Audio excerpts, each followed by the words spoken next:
Hello बच्चों, कैसे हैं आप? उम्मीद है परीक्षा की तैयारी बहुत जोरों शोरों से चल रही होगी। मैं विनाश शर्मा आज आपके बीच एक और इम्पोर्टेंट टॉपिक लेकर के आया हूँ।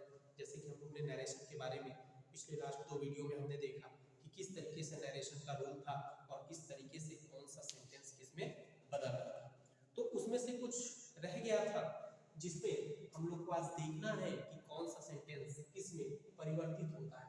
यदि मैं बात करूँ प्रेजेंट परफेक्ट कॉन्टिन्यूअस की, तो जो प्रेजेंट परफेक्ट कॉन्टिन्यूअस है उसका जब भी हम इनडायरेक्ट स्पीच बनाते हैं तो वो पास्ट परफेक्ट कॉन्टिन्यूअस टेंस में बदल जाता है। यदि प्रेजेंट परफेक्ट कॉन्टिन्यूअस टेंस की बात करें तो उसमें हैज हैव के साथ बीन का प्रयोग करते हैं, और जैसे ही उसको हम पास्ट कॉन्टिन्यूअस में बदलेंगे हैज हैव की जगह पे हैड खत्म कर देंगे।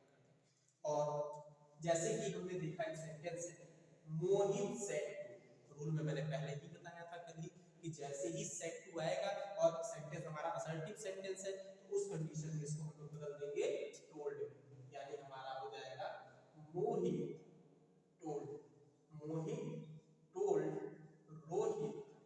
यहाँ पे इन्वर्टेड कॉमा हटा करके एक कंजंक्शन दैट का प्रयोग करते थे, दैट। यहाँ पे उम्मीद है समझ पा रहे होंगे।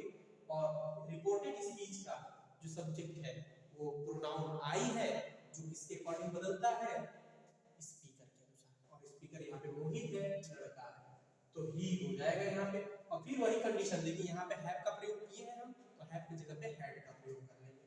तो had been doing the job in company since 1998, और फुल स्टॉप लगा करके सेंटेंस को समाप्त कर दें। बढ़ेंगे अगले सेंटेंस की तरफ जो पास्ट इंडेफिनिट टेंस है, और पास्ट इंडेफिनिट टेंस का जब भी हम इनडायरेक्ट स्पीच बनाते हैं वो पास्ट परफेक्ट टेंस में बदल जाता है। चलेंगे एक सेंटेंस की तरफ। Abhishek said to his father, he ate the delicious food. देखेंगे यहाँ पे अभिषेक है तो अभिषेक रहेगा, और said to के जगह पे हमने लगा दिया told according to rule his father, और इसके बाद हमने इसको हटा करके इसके जगह पे लगा दिया that।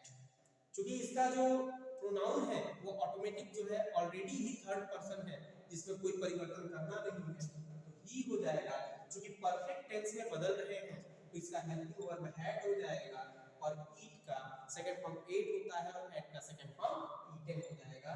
तो ईटेन द डिलीशियस फूड। बढ़ेंगे यदि हम अगले सेंटेंस की तरफ, जो अगला टेंस है हमारा वो पास्ट कॉन्टिन्यूअस टेंस है, और बात करें इसको इनडायरेक्ट स्पीच में परिवर्तित करते समय पास्ट कॉन्टिन्यूअस टेंस जो है वह पास्ट परफेक्ट कॉन्टिन्यूअस टेंस में परिवर्तित हो जाएगा। देखेंगे दिया है यहाँ ही सेड, जरा ध्यान दीजिएगा सेड के साथ टू नहीं है, उसके साथ कोई लिसनर नहीं है, तो अकॉर्डिंग टू रूल मैंने बताया था आपको यहाँ पे केवल सेड हो और उसके साथ जब कुछ ना हो तो जैसे है वैसे का वैसे ही छोड़, यहाँ पे हो जाएगा he said, यहाँ पे आपने लगा दिया that, और यहाँ पे हो जाएगा। देखिएगा रूल क्या कह रहा है, पास्ट परफेक्ट कंटीन्यूअस टेंस, तो ये I दिया है और I सब्जेक्ट के अनुसार यानी he के अनुसार बदल जाएगा। he, अब पास्ट परफेक्ट कंटीन्यूअस टेंस में he के साथ क्या लगता है, he had been, हमने रूल लगा दिया he had been living, living in Delhi। तो इस तरीके से आपने देखा कि किस तरीके से तीन और टेंस का इंपॉर्टेंट जो है एग्जाम में पूछे जाने वाले जो क्वेश्चन है इसी के आधार पे आते हैं, रूल यही होता है। और जैसे कि ये सेंटेंस जब भी खत्म होगा उसके बाद कुछ ऐसे इंपॉर्टेंट क्वेश्चन है जिसको प्रैक्टिस के तौर पे आएगा, जो एकेडमिक लेवल पे एग्जाम में सर्वाधिक बार पूछे गए हैं बोर्ड में, और कई बार जो है इसको पूछे जाते हैं। तब तक के लिए इस वीडियो को आप देखें और इसको नोट करना है नोट कर लें, और अन्यथा इसको स्क्रीनशॉट ले लें क्योंकि आपके एग्जाम के दृष्टिकोण से बहुत ज्यादा इंपॉर्टेंट है। तब तक मस्त रहिए, व्यस्त